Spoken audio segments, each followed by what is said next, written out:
안녕하세요. 조아나의 아일랜드에 오신 걸 환영합니다.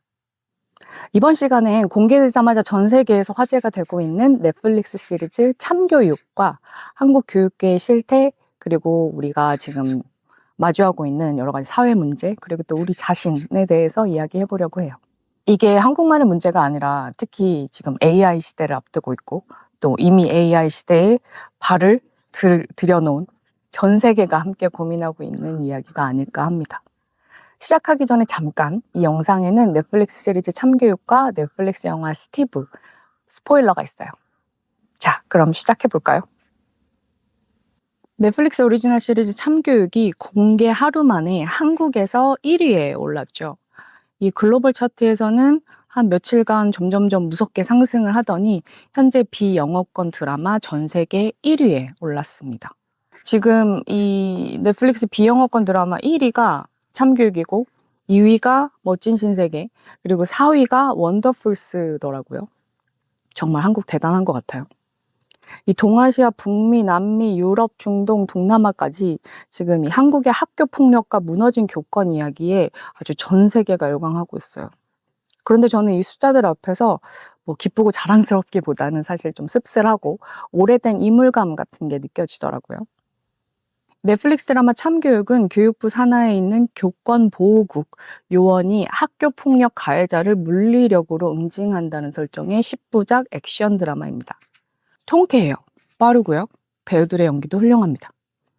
저도 보는 내내 꽤 여러 번 주먹을 쥐었다가 울었다가 웃었다가 아주 여러 감정들을 느끼고 재밌게 봤습니다. 특히 미국에서의 반응도 굉장히 흥미로워요. 이 최근에 그 미국 시청자들 사이에서 이 주인공을 맡은 한국 배우 김무열이 그 미국의 배우 또 그 선수 출신이죠. 그 존 시나 닮았다는 그 게시물이 돌았고, 이에 또 존 시나가 자신의 그 인스타그램에 김무열의 사진을 직접 게시하면서 이게 또 넷플릭스가 또 같이 막 댓글을 달고 이러면서 화제성이 더욱 증폭됐죠. 이 두 배우의 외모가 닮은 것도 이유일 테지만 사실 이 두 배우가 가지고 있는 이 이미지, 스크린 안팎에서 악을 응징하는 그 시원하게 응징하는 그 영웅적 이미지를 공유하는 그 두 배우의 서사가 만났기 때문에 더 사람들이 열광하는 게 아닐까 싶어요.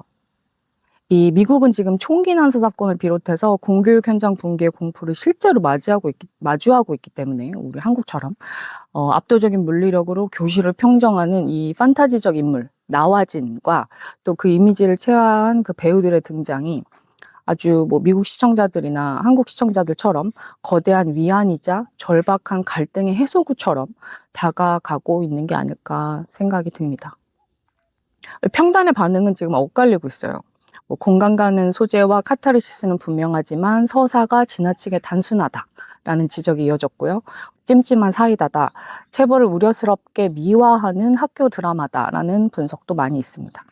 반면에 한국 대중뿐 아니라 전 세계 대중들의 반응은 정말 열광적이죠. 참 이 대중과 평단의 이 반응이 좀 엇갈리는 게 참 재밌긴 해요, 항상. 그런데 얼마 전에 그 포브스에서 이 참교육이 아마 올해 최고의 드라마가 될 거라고 이런 굉장히 우호적인 기사도 나왔더라고요. 이 참교육이라는 원작 웹툰은 그 연재 당시부터 논란이 굉장히 컸는데요. 체벌 장면 묘사나 여성 혐오, 인종차별 등의 그런 장면들이 논란이 됐기 때문입니다. 이 유색인종에 대한 차별적 표현은 해외 커뮤니티에서 먼저 불거졌고, 네이버 웹툰이 결국 북미 서비스를, 이 참교육 웹툰 그 북미 서비스를 중단을 했죠. 이게 또 드라마화 된다는 소식이 알려지자 처음에 주인공 제안을 받았던 그 배우 김남길이 2번 모두 고사했다는 뉴스가 나오기도 했습니다. 이 김남길 배우의 팬덤은 그 당시에 원작의 문제점을 명확히 인지하라라는 성명서를 발표했고, 뒤이어 캐스팅된 김무열의 팬들도 굉장히 깊은 우려를 표명했었죠. 그때 연출을 맡은 그 홍종찬 감독이 그 논란이 됐던 원작 설정들을 그 실사화 과정에서 모두 배제하고 굉장히 정제된 시선으로 조심스럽게 접근을 했다고 최근 인터뷰에서 밝히기도 했습니다. 이러한 안팎의 소란함 속에서도 대중이 이 판타지에 열광하는 배경에는 더 근원적인 무언가가 있는 것 같아요. 대중이 이 판타지에 열광하는 건 이 법과 제도, 시스템이 아닌 폭력으로 가해자를 응징하는 그 자체 그것 때문만은 아니라고 생각을 하거든요. 교권보호국 요원이 지옥 같은 고통 속에서 소리 없는 그 비명을 지르고 있는 그 외로운 아이 앞에 그냥 그 앞에 나타난다는 사실 그 자체? 왜냐면 그 어른이 우리 사회에 없다는 걸 우리가 이미 너무 잘 알고 있기 때문에 그 존재가 이 드라마 속에서 보는 것만으로도 굉장히 만족이 되고 위안이 되고 카타르시스가 느껴지고 그만큼 우리가 그런 어른의 존재를 갈망하고 있다는 뜻이겠죠. 이 한국에서 70년 넘게 켜켜이 쌓인 이 한국의 교육 문제를 사실 이런 장르 안에서 10부작 안에서 진지하게 해부하려고 했다면은 오히려 굉장히 균형이 망가졌을 것 같아요. 그리고 또 힘에 부쳤을 것 같고요. 감독은 이 사회적 문제를 깊이 탐구하는 장르 대신에 액션과 코미디, 판타지를 섞은 히어로물 장르를 선택했습니다. 그리고 그 장르적 쾌감이 메시지의 무게를 버틸 수 있는 그릇이 됐고 또 그 선택 자체가 우리 사회에 이미 무언가를 말하고 있다고 생각해요. 이 참교육이라는 말의 내력을 들여다보면 이 드라마의 제목이 얼마나 그 오묘한 자리에 서 있는지 보이는데요. 이 참교육이라는 개념과 용어 자체는 1980년대 후반 전교조가 내건 깃발에 써 있었습니다.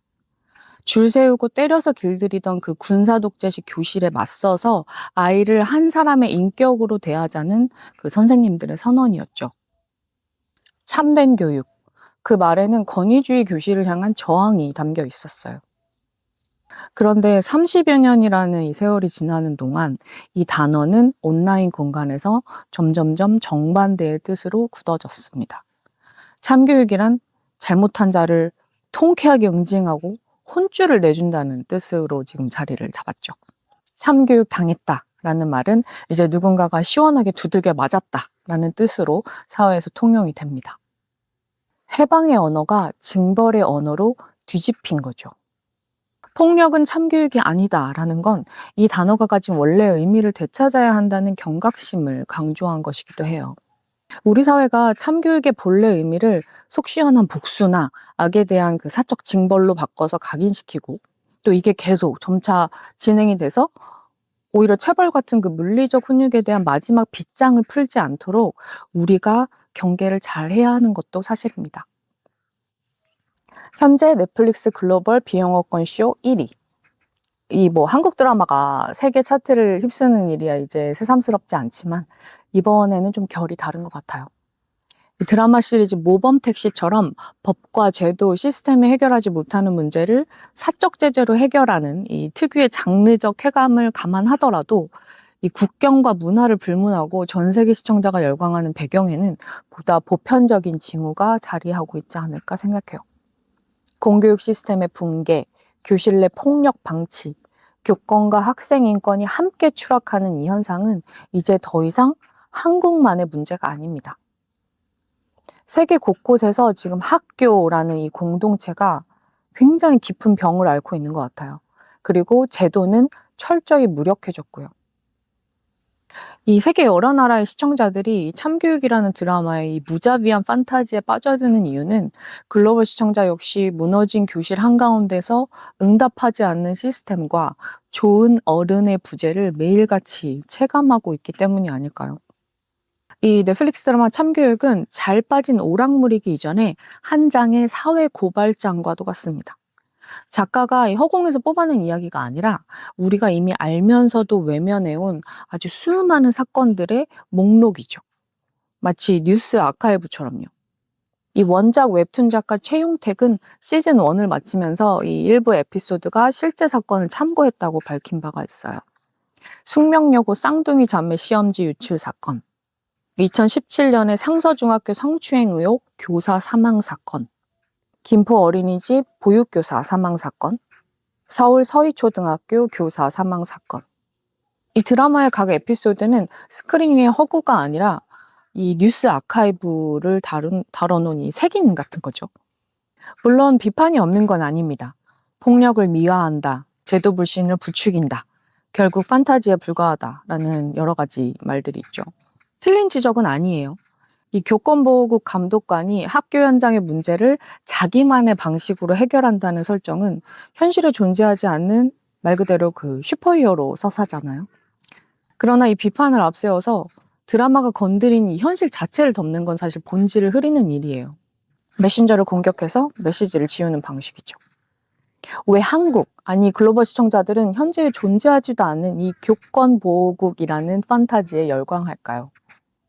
이유는 명료합니다. 현실에 존재하지 않기 때문이죠. 판타지란 결핍을 거꾸로 떠낸 음악과도 같아요. 사람들이 무협지를 읽는 건 강한 영웅이 되고 싶어서가 아니라 약자의 짓밟히는 세계에 지쳤기 때문입니다. 우리가 이 작품에서 주먹 한 방으로 끝내는 장면에 카타르시스를 느낀다는 건 그만큼 우리가 지금 살고 있는 현실의 언어와 절차와 제도가 제대로 작동하고 있지 않다는 증거죠. 이 참교육을 불편하게 보는 사람들이 있다면 그 불편함의 정체부터 조금 더 깊이 들여다봐야 할 것 같아요. 그 폭력 묘사 자체가 불편한 게 아니라면 그 폭력이 나에게 대리만족을 준다는 그 사실이 불편한 건 아닌지 한번 생각해 볼 필요가 있는 것 같아요. 1994년 여름 서태지와 아이들이 교실 이데아를 발표했습니다. 가사가 일부 이래요. 매일 아침 7시 30분까지 우릴 조그만 교실로 몰아넣고 전국 900만의 아이들의 머릿속에 모두 똑같은 것만 집어넣고 있어. 이 노래는 당시 금지곡 지정 위기를 간신히 넘겼어요. 학부모와 교사들이 엄청나게 항의를 했거든요. 실제로 서태지는 고등학교를 자퇴하고 소위 그 어른들이 말하는 딴따라가 되어서 오히려 서울대 출신의 저명 인사들보다 훨씬 더 큰 영향력을 남겼습니다. 어른들이 가장 두려워했던 그 일이 실제로 일어난 거죠. 아이들에게 서울대를 가라고 할 명분이 사라져버리는 거예요. 그리고 그 노래를 귀에 딱지가 않도록 들으면서 아, 나는 이 시스템에 절대 순응하지 않을 거야 라고 다짐했던 청소년들이 지금 이 나라의 학부모고 관리자고 국회의원이고 교육부 공무원입니다.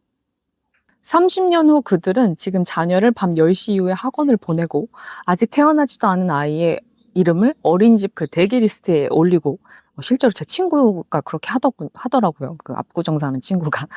수능에서 1등급을 받아야 한다고 다그치는 어른들이 됐어요. 판타지가 혁명을 삼켰습니다. 아니, 더 정확히는 혁명을 외쳤던 세대가 이제 수능의 주체가 되어서 또 다른 판타지를 소비하고 있는 거죠. 그리고 다음 세대에게 또 다른 판타지를 강요하고 있는 거고요. 교실이 대하는 대학 수학 능력 시험, 이 수능이 처음 치러진 게 1993년이었으니까 94학년도를 겨냥한 이제 수능이 93년에 처음 치러졌으니까 이 교실이 대하는 그 94년, 이 수능이 시작된 바로 다음 해에 발표가 됐죠. 교실 이데아 수능 둘 다 30살을 훌쩍 넘겼습니다. 대한민국에서 여전히 수능은 건재해요. 아니, 더 강력해졌다고 해야 되겠죠. 이 수능 전 100일 기도를 올리는 부모들, 영어 듣기 평가 시간에 90여 대 비행기가 상공에서 대기하는 나라, 1년에 단 한 번, 단 하루, 8시간으로 누군가의 인생 전체의 가능성이 재단되는 나라. 우리는 이 시스템이 잘못됐다는 걸 너무 잘 알아요. 그러면서도 그 안에서 우리 아이만큼은, 내 아이만큼은 살아남게 하려고 발버둥을 칩니다. 이 아무것도 바꾸지 못한 어른들이 교육 시스템 개혁에 대한 열망을 현실이 아닌 판타지로 소화하기까지 이렇게 참교육을 보면서 말이죠. 정확히 딱 한 세대가 걸렸어요. 이게 2026년 대한민국 어른들의 자화상입니다. 여기서 제 얘기를 좀 해보고 싶은데요. 저는 그 어렸을 때 반지하에 살았어요. 그 주택의 반지하에 살았는데 그 반지하에 살던 그 초등학교 시절에 저는 우리 집이 가난하다라는 생각을 단 한 번도 해본 적이 없어요. 그때는 뭐 사실 SNS도 없었고 스마트폰도 없었고 뭐 인터넷도 없었고 컴퓨터도 없었고 한 동네 아이들이 사는 게 다 거기서 거기 고만고만했어요. 대부분 다 비슷하게 살았어요. 그 저뿐 아니라 대부분의 친구들 부모님들이 맞벌이를 했고 아이들끼리 막 모여서 너무너무 신나게 뛰어놀았고 그리고 학교와 공동체가 이 가정과 부모의 역할을 대신을 했습니다. 그 제가 반지하에 살 때 장마철이 오면은 이제 집안에 이제 비가 많이 오면은 집안에 물이 차오르곤 했어요. 빗소리가 갑자기 커지면은 이제 엄마가 퇴근을 하기도 전에 그때는 뭐 휴대폰이 없었으니까 뭐 전화도 못 하고 그래서 이제 신발을 이제 챙겨 들고 나갑니다. 그런데 그때 저에게는 달려갈 곳이 있었어요. 그때 이제 그 동네의 작은 교회, 지금은 전 교회는 안 다니지만 그 어렸을 때 교회를 다녔는데 그 교회에 가면 그 아주머니, 집사님들이 밥 챙겨주고 청년부 그 선생님들이 뭐 노래 불러주고 이러면서 저를 이제 위로를 해주면서 안심을 시켜주는 거예요. 그리고 그 당시에 이제 동네 어른들은 각 집의 아이들의 이름을 다 알고 있었고 또 누구 아버지가 뭐 실직을 했다, 뭐 누구네 집이 무슨 차를 샀더라, 막 이러면 진짜 다 같이 기뻐해주고 그냥 그 동네의 분위기가 저는 아직도 생각이 나요. 정말 따뜻하고 정말 이 공동체라는 그 기억이 저에게는 아직도 있어요. 거기서 저는 그냥 속해 있었던 것 같아요. 그냥 있는 그대로. 이 시몬 베유, 제가 좋아하는 작가가 있는데 이 시몬 베유는 뿌리내림이라는 책에서 인간의 영혼이 가장 절실하게 필요로 하는 것은 살아있는 공동체에 실질적으로 참여하는 것, 그 안에서 이름을 가진 개인으로 알려지는 것, 공동의 기억과 미래에 대한 기대를 함께 나누는 것이라고 했어요. 그 조건들이 저에게는 제가 어렸을 때는 이미 다 거기에 있었고 저는 그것을 가난이 아닌 삶이라고 인식하고 이제 살았던 거죠. 아프리카 속담에 한 아이를 키우는데 온 마을이 필요하다라는 말이 있잖아요. 제가 아주 어렸을 때는 분명히 그 마을이 있었습니다. 지금 생각하면 그 시절이 제가 가장 온전하게 어딘가에 속했다라고 느꼈던 그 유일한 시간이었는지도 모르는 것 같아요. 제가 중학교에 진학하면서 신도시로 이사를 하게 됐는데 그때 그 세계가 끝났습니다. 그 막 새로 지은 막 고층 아파트들이 이제 모여있는 신도시였는데 우리 집은 아파트가 아니라 이제 그 아파트 촌 사이에 있는 이 빌라였어요. 근데 그때 처음으로 제가 비교의 언어를 배운 것 같아요.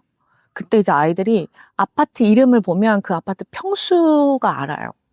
그때 아이들이 어땠냐면 그 주소를 말하면 너는 어디 사니? 이러면 나는 은하마을 살아, 나는 중흥마을 살아, 나는 설악마을 살아, 나는 한라마을 살아, 이렇게 아파트 얘기를 하면, 이름을 얘기하면 그 평수를 알 수 있는 거예요. 얘들이 임대주택에 사는지 아니면 정말 막 40평, 50평, 60평 막 방도 너무 많고 막 진짜 엄청나게 넓은 막 그런 고급 아파트에 사는지, 그게 그 아파트 이름으로 아이들이 서로 짐작을 하고 서로 이제 선을 긋기 시작하는 거예요. 그때 이 비교의 언어를 배우면서 뭐 아파트 평수, 아버지 직업, 그리고 중학생인데 학원을 이제 몇 개 다니는지, 내가 뭘 가졌는지가 아니라 내가 남보다 뭘 덜 가졌는지를 보게 되는 그 순간에 그 욕구라는 것이, 욕망이라는 것이 내부에서 비롯되는 게 아니라 외부에서 주입되기 시작하는 거예요. 굉장히 아주 저에게는 센세이션한 그 시기였어요. 그 중학교 때. 제가 학교에 다닐 때는 갖가지 체벌이 있었습니다. 초, 중, 고 모든 시기예요. 근데 뭐 사실 군사독재 시절에 학교에 다닌 그 선배 세대에 비하면 좀 낫긴 했죠. 회초리로 손바닥을 맞는 거는 뭐 기본이었고, 복도에 무릎을 꿇고 손을 든다거나 또 엎드려 뻗쳐를 하거나 뭐 반 전체가 운동장을 몇 바퀴씩 뛰거나 뭐 이런 거는 그냥 굉장히 베이직한 단계였던 것 같아요. 그때 국가와 사회는 그거를 이제 사랑의 매라고 불렀고, 스승의 날이 되면 뭐 선생님 책상이 아주 안 보일 만큼, 자리가 없을 만큼 학부모들로부터 온 각종 선물 상자, 또 그 촌지들, 그런 것들 받는 게 그냥 굉장히 아주 예사였습니다. 그렇다고 체벌로 해결된 게 있었나 생각을 해보면 사실 그냥 분위기가 선생님들 입장에서 기강을 잡는 거 말고는 없었던 것 같아요. 아무것도. 자기 분에 못 이겨서 아이들을 때리는 약간 분노 조절 장애 선생님들도 분명히 있었어요. 굉장히 뭐 다수는 아니었지만 분명히 있었고, 왜냐면 그들도 그 군사 독재 시절에 자신들도 맞으면서 자란 선생님들 아닙니까? 어렸을 때 폭력에 노출된 아이는 결국 내재된 폭력을, 그게 이제 밖으로 표출이 되든 안 되든 결국 그 내재된 폭력을 마음속에 씨앗으로 품고 자랄 수밖에 없어요. 그리고 제가 그때 그 중학교에 다니던 그 지역이 비평준화 지역이었는데, 당시에 이제 모든 이제 전국적으로 고등학교를 그냥 추첨식으로 이제 가는, 그리고 주소지랑 가까운 이제 고등학교로 배정되는 이제 그런 시스템이 자리를 잡아가던 시기였는데, 제가 있던 지역은 몇 안 되는 이제 시험을 쳐서 그 성적대로 이제 고등학교에 들어가는 그런 곳이었어요. 그때 제가 이제 명문고등학교에 입학을 하게 됐습니다. 제가 나름대로 굉장히 뿌듯하고 스스로 굉장히 자랑스러웠어요. 왜냐면 저는 중학교 때 학원도 안 다니고 과외도 안 받고 사실 뭐 형편도 안 됐고, 그런 상황에서 정말 학교에서 공부를 재밌게, 정말 그때 공부하는 게 너무 재밌었어, 중학교 때. 그래서 뭐 공부를 막 정말 미친 듯이 한 것도 아니고, 그 학교 수업만 받으면서 공부를 재밌고 흥미롭게 하니까 점수도 잘 나오고, 그러니까 더 신나서 또 잘하게 되고, 그래서 정말 중학교 때 공부를 정말 재밌게 한 기억이 있는데, 그렇게 해서 시험을 잘 봐서 이제 고등학교, 이제 명문고에 진학할 수 있는 점수가 된 거죠. 그렇게 사교육 없이 그 시험을 통과한 게 저는 너무 스스로 내심 이제 자랑스럽고 자존감이 이제 굉장히 단단해질 수 있었던 것 같은데, 그렇게 해서 막상 이제 고등학교에 진학을 해보니까 그 세계가 이제 제가 예상하고 기대했던 거랑 너무 다른 거예요. 정말 그 참교육에 나온 것처럼 아이들이 공부하다가 말 그대로 진짜 픽픽 쓰러졌어요. 근데 아무도 신경 안 써. 막 이어폰 꽂고 공부해. 정말로. 그리고 뭐 성적으로 서로 막 편갈아서 막, 누구 은근히 왕따 시키고, 고등학교 그 모의고사 성적 나오면 이제 또 그 편이 막 또 재편되고. 아, 그 여자아이들이 참 그 서로 뒤에서 막 욕하고 이런 게 참 진짜 좀 너무 좀 없어 보이더라고요. 그리고 사실 제가 고등학교 2학년 때 IMF를 겪었기 때문에 그 IMF가 확실히 또 굉장히 아이들의 그 생존 본능이나 이런 거에도 굉장한 영향을 많이 줬던 것 같아요. 그 IMF 외환위기 겪으면서 그 공동체, 제가 어렸을 때 경험한 그 공동체라는 개념, 그 마을이라는 개념이 점점 사라지고 있구나라는 걸 이제 피부로 느꼈죠. 있는 집 부모들은 그 반 전체에 진짜 간식을 돌렸습니다. 뭐 아이스크림도 돌리고, 빵도 돌리고, 과자도 돌리고, 야, 뭐 오늘은 누구 부모님이 뭐 사오셨대. 그러니까 이 부모들의 부와 형편이 아이들의 어깨에 힘을 넣어주는 거죠. 이 부모들의 대리전에 아이들이 마치 장기말처럼 쓰이기 시작한 것 같아요. 많은 아이들이 자신의 진로나 희망, 뭐 꿈에 대해서 진지하게 고민할 시간도 기회도 전혀 없이 목표 대학을 정하고 자신을 갈아 넣으면서 공부를 했습니다. 제 인생에서 첫 번째 위기가 고등학교 때였던 것 같은데, 저는 그 모든 게 너무 재미가 없었어요. 너무 시시하고. 또 정확히 말하면 그런 우리들 자신이 너무 불쌍하고 불행해 보였어요. 또 우리는 그 불행을 성실함의 증거로 소비하면서 서로를 향해서 막 그 핥히고 막 달려가는 모습이 굉장히 안쓰러웠고, 저는 그 무리에 끼고 싶지 않다는 생각이 들었습니다. 반항심이 굉장히 강하고, 지금도 그래요. 저는 인디 정신으로 사는 사람이기 때문에 그때 반항심이 생겨서 일부러 저는 이제 반대 방향으로 달려갔죠. 학교도 많이 빼먹고 사고도 많이 치고. 그래도 저는 아프면 아프다고 소리 지르는 그 학교 밖 아이들과 시간을 많이 보냈어요. 그 부자와 출세에 집착하는 이 어린 새님들보다 소외되고 자유로운 친구들이 더 좋았거든요. 저랑 비슷하니까요. 그들에게서 이제 부모님 맞벌이로 채워지지 않았던 뭐 유대와 애정을 찾았고, 그 안에서 다시 한번 잠깐 또 속해 있다라는 느낌을 가졌던 것 같아요. 근데 또 그것도 오래 가진 않습니다. 사람들은 변하고 흩어지고 또 각자의 삶으로 돌아가기 마련이니까요. 그래도 저에게는 너무 좋은 추억으로 남아있어요.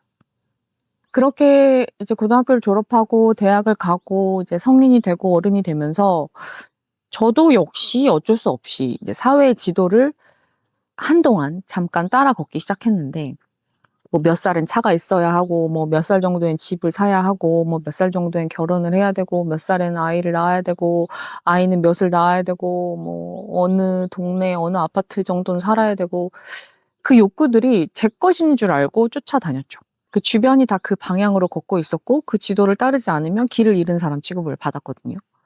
그런데 막상 그 목표를 몇 개 도달을 해보니 너무 허한 거예요. 거기엔 공허만 가득한 거예요. 저에게는 충만함이 오지 않았어요. 처음에는 내가 아직 덜 잃었구나. 그래서 다음 목표를 또 잡고 또 달렸죠. 근데 그걸 잃었을 때도 마찬가지예요. 공허했어요. 이게 뭐지? 내가 왜 지금까지 이렇게 열심히 해서 달려온 거지? 그때 제가 깨달은 게 있는데 그 욕망이 진짜 내 욕구가 아니었던 거예요. 그러니까 아까도 얘기했듯이 밖에서 주입된 욕망이지 내가 내부에서 내가 스스로 만든 욕망이 아니었던 거예요.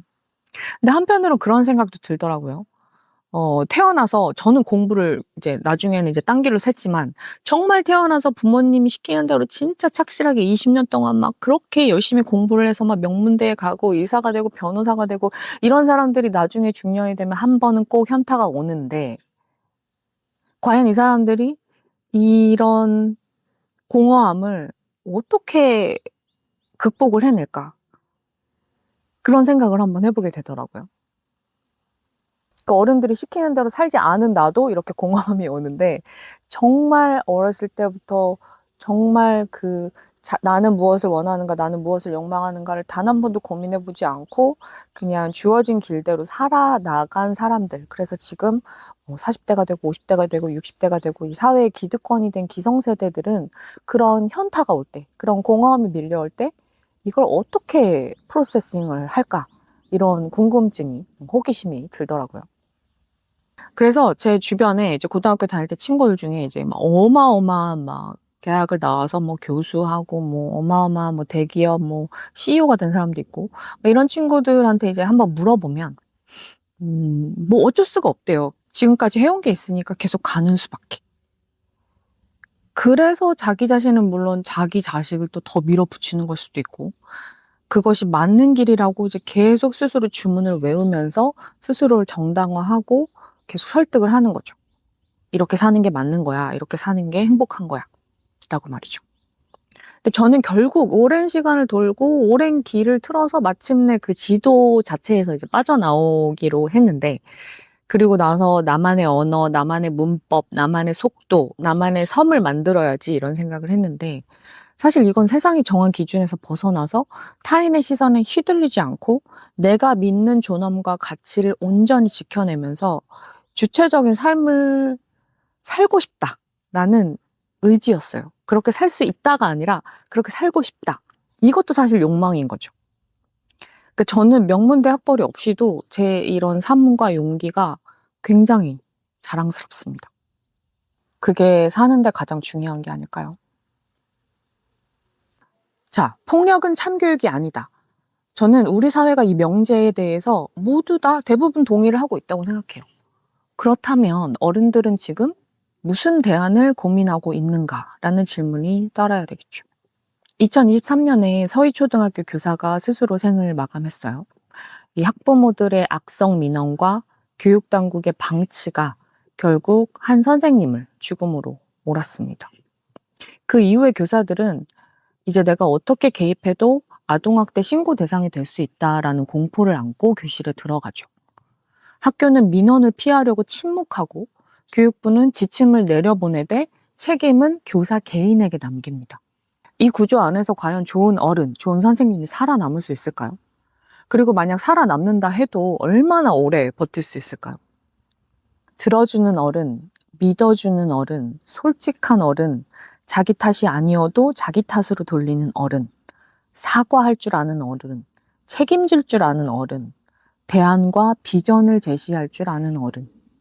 이게 제가 어렸을 때 어떤 어른이 좋은 어른이라고 판단을 했나 이렇게 가만히 생각하면서 이제 적어본 건데 굉장히 당연한 이야기를 나열한 것 뿐인데 이 좋은 어른이 된다는 것이 왜 이렇게 어렵고 절박하게 들리는지 모르겠어요. 우리는 모두 어린 시절을 통과해 왔죠. 그 무시와 무관심 앞에서 작아졌던 감각은 쉽게 사라지지가 않습니다. 다만 어른이 돼서 권력을 갖게 되는 순간 이 대부분의 어른들이 그 감각을 닫아버리거나 자신의 대리만족이나 복수심을 택하는 것 같아요. 내가 견뎠으니 너도 견뎌야 한다라거나 내가 좋은 대학을 못 나와서 내가 평생 살면서 무시당한 이 서름을 네가, 내 자식인 네가 보상해줘야 한다라는 논리는 사실 그냥 그 부모 개인의 공감 능력의 부재는 아닌 것 같아요. 그 공감을 막는, 그 공감을 할 수 있는 사람이 되는 걸 막는 사회 시스템과 구조 자체가 그 어른들에게 작동한 결과가 아닐까 생각합니다. 아이를 낳아서 자신의 자아를 투영해서 마치 그 대리전처럼 사회적 지위와 나르시시즘을 표현하는 부모들이 있어요, 분명히. 이 태어날 때부터 아이의 그냥 영세부터 아이를 의대법대를 준비시키는 그 권력자 부모들이 있죠. 그리고 그들이 권력을 부릴 수 있도록 외면하고 용인하고 침묵해주는 또 다른 어른들이 있습니다. 적극적으로 아주 드러내놓고 정말 나쁜 어른들은 사실 수적으로 소수인 것 같아요. 그런데 거기에 대해서 그 시스템과 구조를 용인하고 눈 감고 침묵하는 어른들은 정말 압도적인 다수인 것 같아요. 그 나쁜 일이 일어나려면 나쁜 사람 하나보다 침묵하는 다수가 더 많이 필요합니다. 그리고 그 침묵 속에서 한국 사회가 종교처럼 믿고 있는 이상한 능력주의가 자라났어요. 불과 반세기 만에 한국 사회가 바뀌었어요. 60년대, 70년대, 이건 저희 아빠한테 물어본 건데 저희 아빠가 학교 다닐 때는 그 60, 70년대 그 교실에서는 도시락 반찬이 유난히 화려하거나 또 좋은 옷을 입거나 뭐 자기 집 잘 산다고 막 으스대는 그런 부잣집 도련님들이 오히려 반에서 따가운 은총을 받거나 오히려 따돌림의 대상이 되기도 했다고 하더라고요. 그 당시의 가난이 누구 한 명의 잘못이 아니라 굉장히 이제 보편적인 시대였던 이제 풍경이었죠. 그리고 가난이 부끄러움이 아니라 부를 나눌 줄 모르는 태도가 더 부끄러움이었던 시절이었습니다. 그런데 이제 아이들은 빌거지, 빌라에 사는 거지. 제가 만약에 지금 학교에 다녔으면, 지금 초등학생이었으면 이런 놀림을 받았겠네요. 빌거지, 빌라에 사는 거지, 휴거, 휴먼시아, 그 LH 임대주택 휴먼시아에 사는 거지. 이런 말을 서로 아무렇지 않게 이제 부른다고 해요. 아이들끼리, 초등학생들이. 집안 형편이 좋지 않은 초등학생 아이가 이번 생은 글렀어 라고 자조한다고도 하고요. 굉장히 심각하죠. 이 아이들에게 이런 어휘를 가르친 게 누구일까요? 어른들이죠. 능력주의라는 종교를 설파한 것도 어른들입니다. 부동산 투기, 주식 투자에 몰입해서 부끄러움의 기준을 도덕에서 통장 잔고로 바꾼 것도 어른들입니다. 문제는 아이들이 아니에요. 그리고 그 문제를 정치가 해결하는 대신 들의 갈등을 섬멸하는 무기로 써온 것도 어른들입니다. 그런데도 어른들은 여전히 정신 못 차리고 이기적이죠. 아이들을 생각하지도 않고 뭐 말로는 아이들을 생각한다고 하는데 사실 생각하지 않아요. 우리나라 어른들은 아이들을 생각하지 않습니다. 그리고 자기 자신을 생각하죠. 아니면 아이를 생각한다고 말하면서 그 아이의 부모인 자신을 생각하죠, 사실은. 근데 더 심각한 문제는 이제 교육이 정치의 전리품이 되어버리죠. 그래서 교실에서 살아가는 아이들이랑 교사들은 선거 임기마다 이제 바뀌는 규칙 아래서 버텨내야 합니다. 그리고 그 정치인들은 결과에 대해서 절대 책임지지 않아요. 책임지지 않는 어른, 사과할 줄 모르는 어른, 비겁하고 침묵하는 어른. 그런데 그보다 더 나쁜 어른이 있다면 내가 다 이해해, 내가 옆에 있잖아, 내가 도와줄게 라고 말해놓고 외면하는 어른들이에요. 정치인 같은 사람들이죠. 군사 독재 그 파시즘 시대에서 학창 시절을 보내던 어른들이 그 파시즘의 잔재가 자신 안에 남겨져 있다는 걸 스스로 알아채지 못하고 있는 거죠. 파시즘은 결국 파시즘을 남기고 떠납니다. 한국 사회 기득권을 가진 어른들은 끊임없이 누군가를 적대하고 징벌하고 그리고 거기서 오는 그 일시적인 승리감을 맛보는 방식에 이미 길들여져 버린 것 같아요. 자신들이 파시즘의 후예이기 때문에 뭐 민주화를 외쳤건 아니면 뭐 보수를 외치건 이거는 뭐 정치적 좌우 뭐 진영을 다 떠나서 그냥 그 세대들의 자아상입니다. 현실이에요. 하지만 그 승리감의 끝에 과연 아이들의 자리가 있냐 이거죠. 다음 세대, 미래 세대를 위한 자리를 생각해 본 적은 있냐 이거죠. 서로를 향해서 맨날 삿대질하고 막 싸우고 뭐 이렇게 어른들의 고함 소리가 높아질수록 우리가 지켜야 할 아이들의 교실의 공기는 점점 더 차가워지는 겁니다. 이 참교육이라는 드라마 자체가 이 판타지 장르가 될 수밖에 없는 이유가 바로 여기 있는 것 같아요. 우리는 그 판타지 안에서라도 아이들 앞에 나타나고 아이들 옆에 같이 있어주는 어른을 보고 싶었던 것이죠. 이 정치와 사회가 우리의 분노를 먹고 자라는 동안 이 무너진 어른이 과연 아이를 구원할 수 있는가에 대한 질문은 다른 차원의 영화로 이어집니다. 제가 항상 이 교권이나 이 무너지는 공교육 시스템, 그 선생님, 아이들에 대한 그 이야기를 할 때 항상 추천하는 영화인데요. 이 팀 밀런스 감독의 넷플릭스 영화 스티브라고 있어요. 이 스티브라는 영화는 이 참교육이 이 오락적 장르로서 깊이 파헤치지 못한 질문을 던지는 영화입니다. 무너진 세상에서 아이들을 구하려는 어른들이 분명히 있어요. 그런데 그 어른 자신이 이미 스스로 무너져 있다면 과연 그 구원은 가능한가? 영화의 배경은 1990년대 중반 영국의 한 특수학교 스탠튼우드입니다. 막 갖가지 뭐 범죄를 저지르거나 뭐 사고를 친 아이들이 이제 모여 있는 곳이에요. 그러니까 부모들이 거의 포기하다시피 한 아이들이 이제 모여 있는 곳인데 여기서 주인공 스티브는 열정적으로 헌신하는 교사입니다. 동시에 걷잡을 수 없는 정신건강 문제와 알코올 중독에 시달리는 한 연약한 인간이기도 하죠. 여기서 킬리안 머피가 연기하는 이 스티브는 학생들을 너무 사랑하고 너무 맹렬히 믿어서 스스로 부서지고 있는 남자예요. 그는 자신을 돌보기보다 타인을 우선시하는 자기 파괴적인 이타심을 가진 사람입니다. 타인을 너무 우선시해서 자기를 파괴하는 사람이에요.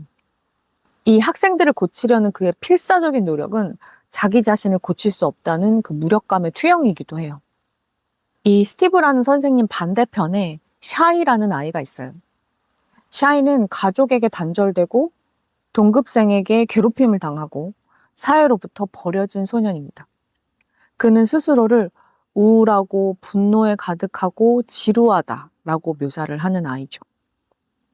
이 영화에서 샤이는 매일매일 작은 돌을 주워요. 하나씩 하나씩. 이 영화의 클라이맥스에서 그렇게 돌로 가득 찬 아주 커다란 배낭을 메고 이 샤이는 연못으로 들어갑니다. 그 돌멩이들은 버림받은 날들의 무게, 아무도 들어주지 않았던 시간의 침전물 같은 것이죠. 하지만 샤이는 결국 연못 깊이 들어가는 대신에 그 돌을 학교 창문을 부수고 학교 안으로 다시 들어가요. 나는 아직 여기에 있다. 그러니까 이게 행복을 위한 선택이 아니라 정말 그 존재, 그 자체를 위한 선택을 한 거죠. 여기서 가장 중요한 건 스티브라는 선생님이 샤이를 구원한 게 아니에요. 샤이라는 아이 스스로가 자신을 구한 겁니다. 나 왜 눈물이 나지? 그러니까 이 스티브랑 참교육이랑 뭐 장르도 다르고 이 문제에 접근하는 방식도 전혀 다른데 저는 뭐 이런 두 가지 스타일의 영화가 다 존재해야 한다고 믿어요. 장단점이 있고. 참교육은 근데 교권보호구 그 요원 나와지는 흔들리지 않아요. 시스템 밖에서 개입을 하는 사람이고 그 문제에 있는 가해자들을 응징하고 또 떠납니다. 그래서 형성되는 카타르시스가 분명히 있어요. 그런데 스티브는 그 판타지를 허락하지 않아요. 시스템 안에 있는 그 누구도 그 시스템을 벗어날 수 없다고 영화는 아주 냉정하게 짚어냅니다. 또한 영화 스티브가 가장 강하게 경고하는 것은 이 희생적인 교사에 대해서 낭만화시키는 거예요. 그러니까 이런 희생적인 교사를 낭만화시키지 말라는 메시지예요. 스티브의 공감 능력은 엄청난 개인적 대가를 치르게 합니다. 그 스티브가 아이들을 위해서 헌신하기 때문에 이 스티브 개인적으로 치르는 대가가 너무 커요. 그리고 그의 정신건강 문제를 점점 더 악화시키죠. 이 영화 스티브가 말을 하죠. 진정한 돌봄은 개인의 몫으로 남겨질 것이 아니라 제도의 영역으로 확실히 들어와야 한다고. 개인의 헌신에 기대는 시스템은 결국 그 헌신을 소비하고 버립니다. 그리고 또 다른 선생님으로 대체를 하는 거죠. 스티브와 샤이는 적이 아니에요. 무너진 시스템이 낳은 서로의 거울상입니다. 서로를 비추는 거울상이죠. 교사의 권리와 학생의 권리는 대립하는 게 아니라 함께 붕괴합니다. 그래서 제가 굉장히 이제 또 호기심이 발동해서 여러 나라들이 지금 어떻게 하고 있는지, 잘하는 나라들은 어떻게 하고 있는지 이렇게 찾아봤는데, 그래서 우리보다 앞선 그 무너진 교실을 경험했거나 아니면은 또 그 문법을 또 다르게 쓴 나라들이 있나 해서 봤더니, 핀란드에서는 교사를 감시의 대상이 아니라 교육 전문가로 이제 만들었더라고요. 그래서 그 교육 전문가로서 교사를 신뢰하고 학교 내에 뭐 심리 상담사나 사회복지사 등 다학제적 그 팀을 상주시켜서 이 팀으로 운영을 해서 문제 해결을 그 교사 개인의 몫으로 남겨두지 않는다고 해요. 독일은 일찍부터 적성에 따른 진로 다원화를 통해서 입시 경쟁의 압박을 줄이고, 이 보이테스바흐 협약이라는 원칙을 통해서 갈등 상황에서 학생 스스로 대화와 토론의 문법을 익히게 합니다. 제가 해외에서 살 때 이제 다이빙 가르치고 이럴 때 독일 친구들이 정말 합리적이고, 그 친구들은 정말 직업군도 너무 다양하고, 뭐 목수라던가, 뭐 이런 블루칼라 직업에 대한 자신들의 자부심이나 그 직업군에 대한 존경심도 굉장했어요. 그래서 제가 가르치는 학생들 중에서 독일 친구들이 대학을 안 간 친구들이 정말 많았고, 근데 그 친구들은 대화를 해봐도 굉장히 막 이 교양 수준도 높고 이런 토론 능력이나 이런 것들이 우리보다 훨씬 높구나 이런 생각이 있어서 이 친구들은 왜 이러는 거지? 이랬었는데 그런 답이 여기에 있는 것 같아요. 이 캐나다와 뉴질랜드는 응보적 징벌 대신 회복적 생활교육을 도입했다고 합니다. 가해자를 배제하고 제거하는 것이 아니라 자신의 행동이 공동체에 미친 영향을 깊이 성찰하게 하고 관계를 복원하는 과정에 집중한다고 해요. 이들의 공통점은 명확합니다. 학교 내 갈등을 학생 개인의 일탈이나 교사 한 명의 헌신으로 떠넘기지 않는다는 것이죠. 이 갈등 상황에서 교사가 위축되지 않도록 제도가 방파제 역할을 하고, 또 학생들에게는 폭력이 아닌, 극단적인 폭력이 아닌 대화와 책임이라는 다른 언어를 어렸을 때부터 가르치는 거죠. 여러분들이 아직 안 보신 분들이 있다면 이 영화 스티브는 꼭 보셨으면 좋겠어요. 이 영화가 결국 우리 모두에게 묻는 건, 우리는 스티브인가? 샤이인가? 아니면 그들의 고통을 타자화하는 시선으로 관망하는 방관자인가? 이런 질문에 대해서 아주 깊이 생각해 볼 수 있는 영화입니다. 저는 어른들이 행복한 사회가 곧 아이들의 행복한 사회라고 생각해요.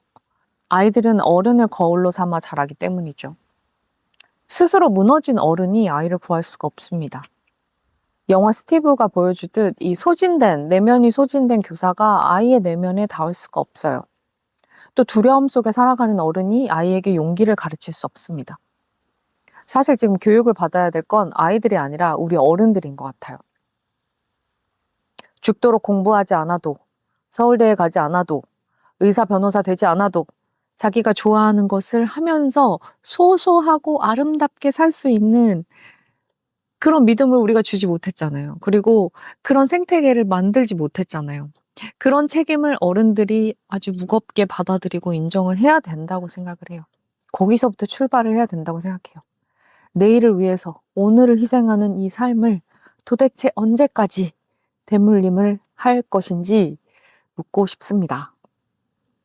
이 영화 스티브의 마지막 장면을 보면 이 해안 침식이 빚어낸 아주 광활한 풍경이 나오는데요. 침식은 파괴가 아니죠. 아주 정말 오랜 시간 파도와 바람이 해안선을 조금씩 깎아내면서 만드는 어떻게 보면 새로운 창조의 과정입니다. 그 샤이가 모은 그 하루하루 매일매일 모은 그 고통의 돌멩이들은 사실 그 침식의 산물이었어요. 그리고 그 샤이는 그 돌로 자기 자신을 파괴하는 대신에 학교 창문을 부쉈습니다. 저는 이게 굉장히 상징적인 장면이라고 봐요. 고통의 심연에 깊이 잠긴 사람에게 침식 후에 멋진 모습만을 막 들이대면서 야, 이거 봐. 이거 멋지잖아. 너도 이렇게 될 수 있어. 빠져나와 거기에서. 네가 지금 있는 고통이 뭔진 잘 모르겠지만 그래 힘들지? 빠져나와. 나오면 돼. 이렇게 말하고 막 닥달하는 게 사실 도움이 되지가 않거든요. 그 아이들에게 필요한 건 그냥 그저 그 과정을 함께 하고 지켜봐 주면서 괜찮아, 잘 될 거야 라고 계속 조금씩 이야기해주면서 조금씩 신뢰를 쌓아가고 또 그 아이들이 견딜 수 있도록 옆에 있어주는 거라고 생각을 해요. 이런 태도가 샤이에게도 스티브에게도, 아니, 우리 모두에게 필요한 게 아닐까 생각이 듭니다. 아이 앞에 나타나는 어른, 포기하지 않는 어른, 자기 탓도 아닌 일을 자기 탓으로 받아들이는 어른. 그 어른이 우리 사회에 없다는 걸 우리는 아주 집단적으로 우리 모두가 잘 알고 있죠. 참교육을 보면서 우리가 한국 시청자들뿐 아니라 전 세계 시청자들이 느끼는 그 카타르시스의 정체가 바로 이건 것 같아요. 우리가 그런 어른이 없다는 걸 너무 잘 알고 있다는 것. 우리가 흔히 교육이 무너진다라는 이야기를 굉장히 자주 하죠. 그런데 사실 정확히 말해야 되는 것 같아요. 무너지는 건 성적이나 학력이 아니라 학교라는 공간, 그 공간이 더 이상 이 사회적 신뢰를 만들어내지 못한다는 거. 그게 진짜 위기인 것 같습니다. 교사는 학생에게 무력하고 학생은 학교 폭력에 무방비고 학부모는 민원이라는 이름의 권력을 휘두르고 제도는 모든 당사자를 보호한다는 명목으로 실은 아무도 지키지 못하죠. 모두가 피해자이고 아무도 책임지지 않는 구조예요. 이런 생태계에서 아이들이 무엇을 배우는지를 우리가 한번 생각해 봐야 하지 않을까요? 아이들은 지금 교과서의 지식이 아니라 신뢰는 배신당한다는 거, 제도는 나를 지켜주지 않을 거라는 거, 이 어른들은 나를 사랑하지 않는다는 거, 나에게 아무 관심이 없다는 거, 오직 자기 자신들에게만 관심이 있다는 거, 이런 것을 지금 아이들은 배우고 있지 않을까요? 30년 전에 교실 이데아는 이렇게 물었습니다. 가사를 보면 왜 바꾸지 않고 마음을 조이며 젊은 날을 헤맬까? 바꾸지 않고 남이 바꾸길 바라고만 있을까? 그리고 30년이 지났어요. 이 질문은 이제 더 이상 아이들을 향하지 않는다고 생각해요. 지금 우리 어른들에게 향해 있죠. 한 사회의 구성원으로 태어난 이상 공동체 안의 아이는 모두의 아이입니다. 사실 이 문제는 우리나라의 그 낮은 출생률에도 이어지는 문제인 것 같아요. 아이들은 어른이 돼본 적이 없습니다. 어른은 아이였던 적이 있죠. 그런데 어른들은 그걸 너무 쉽게 잊어버립니다. 지금 우리가 어렸을 때, 우리가 아이였을 때를 기억하는 것부터 시작을 해봐야 될 것 같아요. 그리고 그 불편한 기억을 아주 오래 붙들고 어떻게 하면 이걸 계속 이 되물림되는 문제들을 고칠 수 있을지 생각을 해야 될 것 같아요. 그리고 가장 중요한 건 우리는 지금 과연 어떤 어른인가를 한번 깊게, 정말 깊게, 진지하게 생각해 봐야 된다고 생각해요. 저도 그렇고, 여러분도 그렇고. 정말 우리는 아이들이 거울로 삼아도 괜찮을 어른인가? 좋은 어른은 못 돼도 나쁜 어른은 되지 말아야 한다는 그 참교육의 대사처럼 그 최소한의 자리를 지키는 것에서 가능한 변화가 시작이 되는 게 아닌가 생각합니다. 한 가지는 분명해요. 한국 사회는 자신의 치부를 숨기는데 아주 서툴고 드러내는데 능합니다. 다행이라고 생각해요. 이 한국은 언제나 우리의 치부를 있는 그대로 드러내고 세계의 보편성과 공감을 얻죠. 기생충이라는 영화도 그랬고 오징어 게임이라는 드라마 시리즈도 그랬습니다. 그리고 계속해서 이런 대화 토론을 끊임없이 만들어내는 것 자체가 좋은 출발점인 것 같아요. 우리는 우리의 가장 부끄러운 모습을 세계의 한복판에 펼쳐 놓았죠. 문제 해결은 문제를 인식하는 데서 시작하니까요. 그래서 저는 희망이 있습니다. 우리나라 한국이라는 사회가 항상 이렇게 문제점을 직시하고 드러내고 숨기지 않고 또 거기에 대한 활발한 논의라던가 나중에 이제 따라붙는 법안들이 또 생기고 또 시민단체들이 또 활동을 하기 때문에 그래서 저는 믿습니다. 희망이 있어요. 대한민국 사회에 대한 희망이 있어요. 그래서 우리가 이 불편함을 끝까지 붙들 수만 있다면 한국은 결국 그 방법을 찾아낼 겁니다. 드라마는 끝나면 이제 엔딩 크레딧이 올라가죠. 하지만 이 드라마에서 모티브가 된 이제 실제 사건들, 또 거기에 대한 가해자, 피해자들은 크레딧으로 올라가지가 않습니다. 그 시스템의 무능 속에서 희생당한 이름들을 기억하는 게 굉장히 중요할 것 같고, 다시 같은 일이 반복이 되지 않게 우리가 정말 실질적으로 무엇을 할 수 있는지 활발하게 이야기를 해보는 게 정말 좋은 것 같아요. 그래서 이 참교육이란 드라마를 보고 그냥 넘기지 말았으면 좋겠어요. 저도 그렇고 여러분도 그렇고 불편해야 하고요. 분노해야 하고요. 그리고 또 물어야 한다고 생각합니다. 우리는 그동안 무엇을 방치했고 또 우리가 얼마나 비겁했는지, 그리고 우리는 앞으로 무엇을 할 것인지. 지금까지 조하나의 아일랜드였습니다. 여러분의 생각은 어떠신지 댓글로 함께 이야기해보죠. 제 영상이 마음에 드셨다면 좋아요와 구독으로 응원해주시고 우리는 다음 시간에 또 다시 만나요. 그때까지 나만의 위도에 꼭 맞는 섬에서 편안히 머무르세요.